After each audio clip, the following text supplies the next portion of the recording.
ভাতটা তো বেশ কিছুক্ষণ আগেই বসিয়েছিলাম। এখন ভাতটা হয়ে গেছে। তো চলো ভাতের ফ্যানটা ঝাড়িয়ে নিই। জানো তো এখন ভাতের ফ্যান ঝাড়ানোর কাজটা আমি করি, না হলে বাবা করে। মা কিন্তু এখন একদমই করে না। আর এখন যেহেতু আমাদের প্রায় ১ কেজির বেশি চাল প্রতিদিন রান্না হয়। তো সেই চালের মানে ভাতের ফ্যানটা আমিই ঝাড়াতে পেরে যাই। আমার কোনো অসুবিধা হয় না।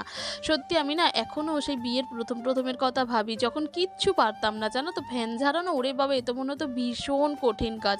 আর এখন আমার মনে হয় ১ কেজি কেন ২ কেজি চালের হাঁড়ি দিলেও আমি সেখানে দিব্যি হেসে খেলে ফ্যান ঝাড়িয়ে দিতে পারবো। তো আমি যখন বাবার বাড়ি থাকি তখন শুনেছি বাবাই মাকে ভাত করে দেয়। এবার দেখো একটা সংসারে প্রচুর কাজ থাকে। সেখানে একটা মানুষের পক্ষে একটা সংসার সামলানো মানে কোনো অংশেই আরকি সম্ভব নয় কোনো মতেই।